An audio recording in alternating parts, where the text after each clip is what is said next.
Hello, everyone. I want to start welcoming you here to Gov School today, and we're going to be talking to you live on YouTube as well. And I'll start letting everyone into our classroom environment in just a second. Here we go.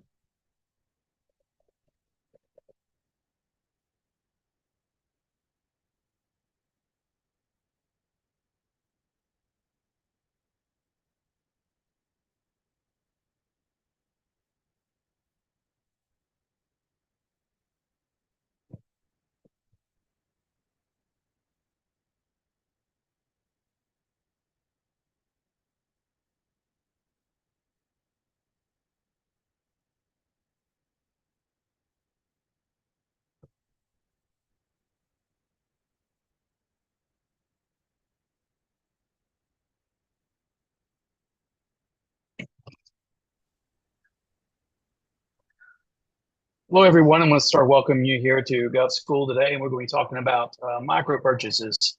Start letting everybody into the room. I do ask that if you don't mind, maintain your mute status unless you have a question, and then you can raise your hand and I will call on you. I will place you on mute, and not to be disrespectful. It does help just to help with background noise.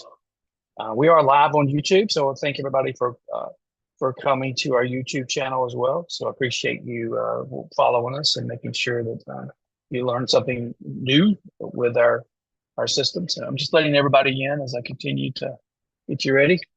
I like to start off just a couple minutes after the hour in order to make sure everybody has an opportunity to click through and to get everything set up. So Gov School is a service of GovDirections. We've been doing this since overall service since 1998, and we learned early on after we launched our GovDirections site that our members sometimes need a little help, and we approach that through an education process to make sure we stay involved in helping you understand various topics. I'll tell you what, one of the very first questions I get when I talk to somebody new is, what about these micro purchases? How do I go about winning those? It's especially of interest to those of us who are brand new and when we're trying to break into government contracting. And so I'm going to spend some time talking about that elusive topic today. Here it is about 4:02. So let me just go ahead and welcome you here. I'm going to make sure I'm logged in correctly and at our RFP delivery site. If you're not using RFP delivery, I strongly encourage to do so. And I will ask, if you will, just maintain your mute status in the background. If you have a question, though, feel free to raise your hand or to interrupt me, and I'll stop and answer the questions. I don't mind doing that on these classes. I'm never sure how many are going to join. We're now about 20 now. So it's a good small class. So we should be able to take questions and help you with those questions. But first, come here. You will go in, log in. I'm going to log into a demo account so that we can show you some information. And you may actually come to our website. One of the first places that you go is to that search tool, and maybe you even go in and search micro purchase. And these are, a smaller transaction. And then you get zero. Whoa, what is this micro purchase? And you maybe even thought you might go out to sam.gov directly, and you've heard about these micro purchases, and you want to be able to learn about them. So you go and you try to find one, and you go in and you type in the word. In this case here, you actually want to put the words together and search it like that. And I think in this case here, you might even sign somebody. What you're going to find is really when you start looking into the actual matches that it's two words, micro and purchase. So it's not really there. So it's so they'll talk about some of these here, 2000 and below. Okay, and you'll find them. It's doing some basic searches, going through and looking. In that case here, a lot of times for example, in this one here, it's talking about the rules and the regulations that determine what a micro purchase is. And so that you can go in there, for example, in contracting for general contracts, construction contracts is 2000 is the threshold.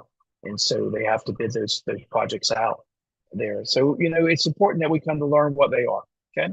And so with that, oftentimes what I like to do is to send you directly to FAR, which is the Federal Acquisition Regulation, if you're not familiar with it. And go here, acquisition.gov.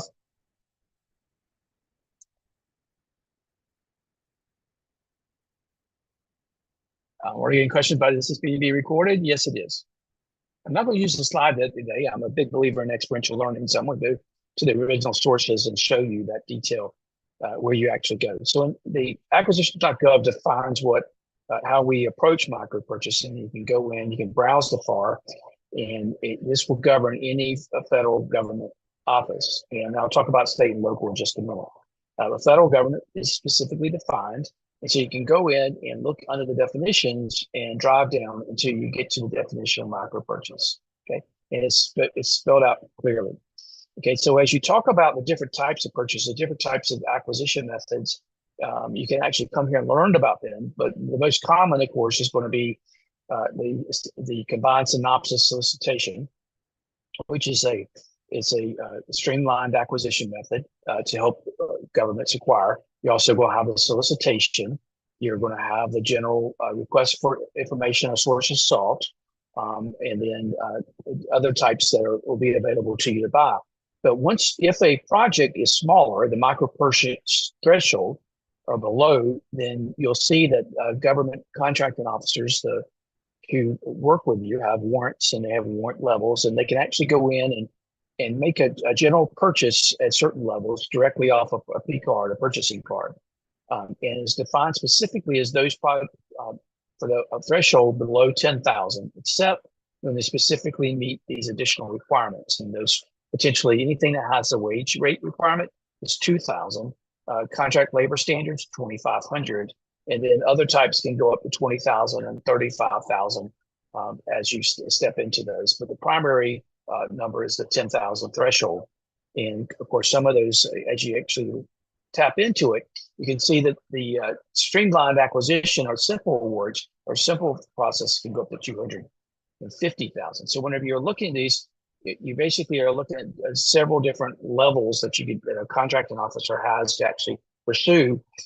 By far, the ones we really want to probably go after are those really between the 10,000 number and the 250,000 number. Those are traditionally are set aside for small businesses and are marked specifically as those as total small business.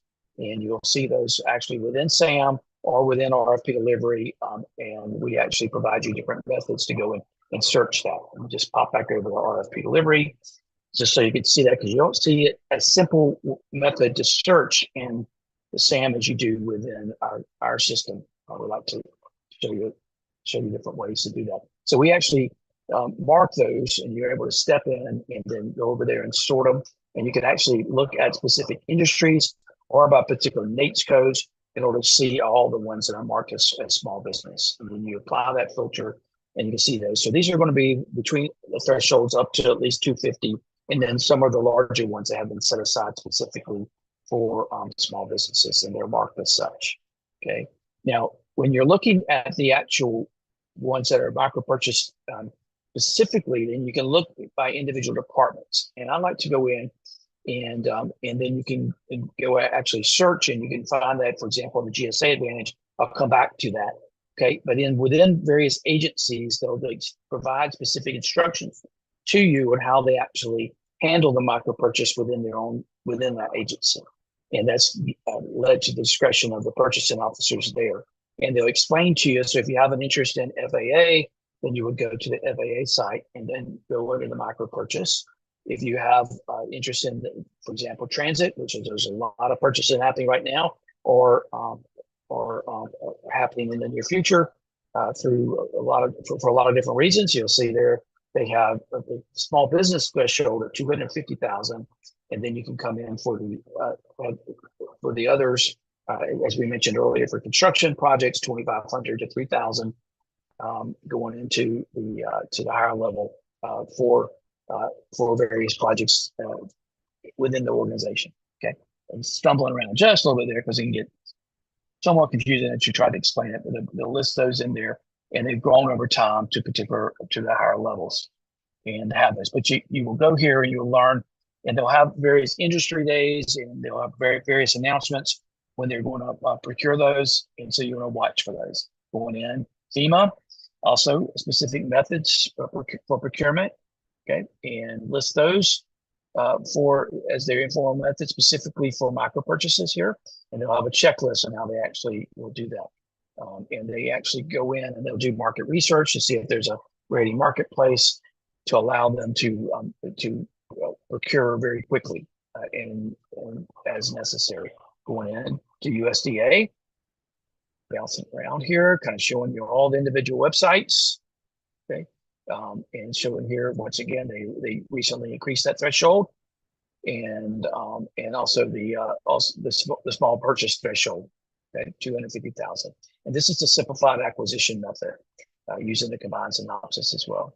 Okay, here you go. Here we have the this here I believe is the Department of Energy, no, Commerce Department.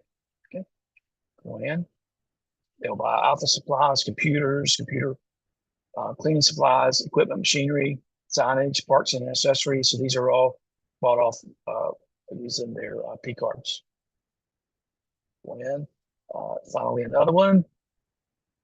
Let's see here. This is I'm gonna close out some of these. This one here is the Energy DOE.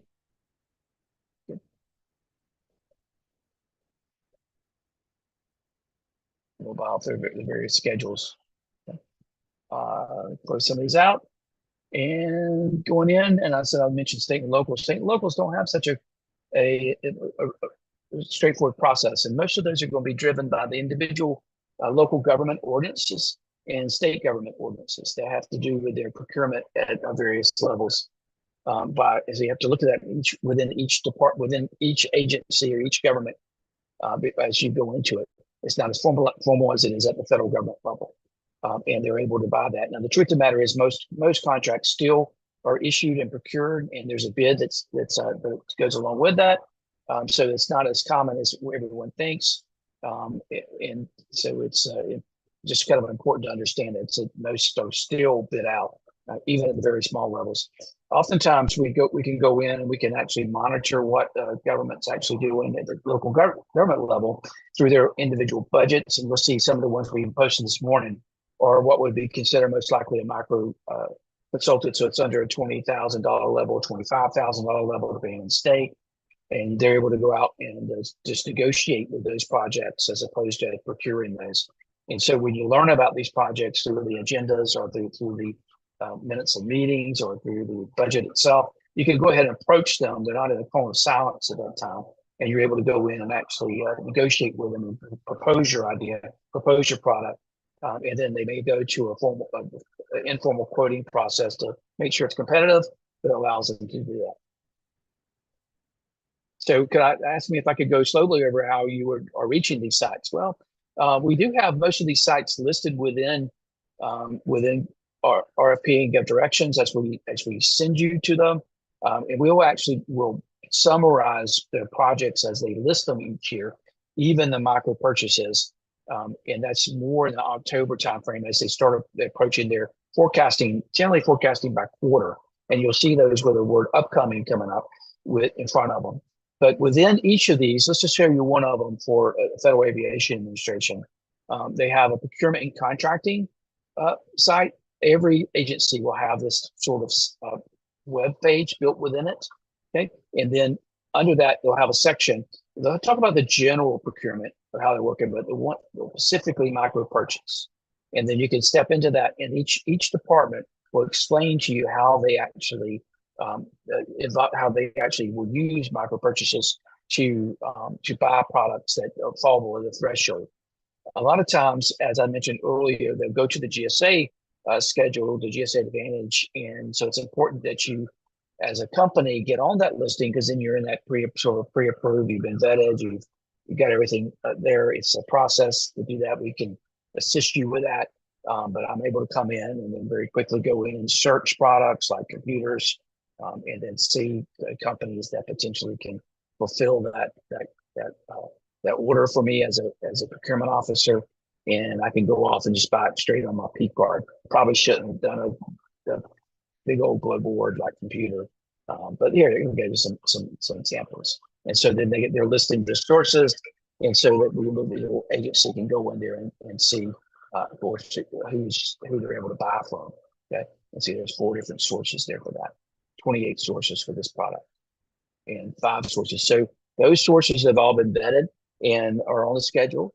And so it's worthwhile to get yourself listed. Then you have to you have to market to these agencies. And the number one way to do that, of course, is to make sure you got your capability statement prepared. And we have some samples here. If you don't have a capability statement, it's very important that you set one up for your company and then speak specifically to micro purchases on there, so that they know that you're involved in that, primarily by your NAICS code or the PSC code that fits your the product that you're actually providing. And so these documents, of course, speak to your NAICS codes, all the codes that you use, and your differentiators, your competencies, your basically what you're known for, what kind of products you provide, and then your mission statement for your company, in order to reach out to those agencies. And I was just talking to somebody with GSA just the other day, and I just step back, and he was giving a presentation for one of my classes, and I said, hey, truthfully, do you actually read these capability statements? I imagine you get them from all over. And he goes, we read every single one of them, and they're classified appropriately. So don't ever feel like you're not getting through to various agencies, specifically the GSA, which is one of the world's largest buyers. So it's if they tell you that they're looking for every one of them, then they are. And so take your time and your effort to really get one done right and make yourself stand out, because it does make a difference when the contracting officers is taking a look at it.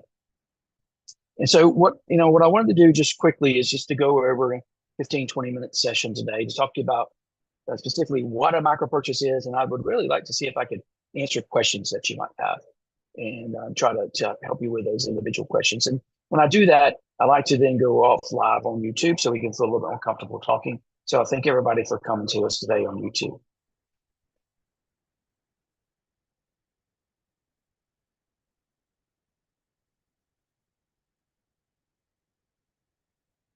Any questions? You can post those in the chat room if you like.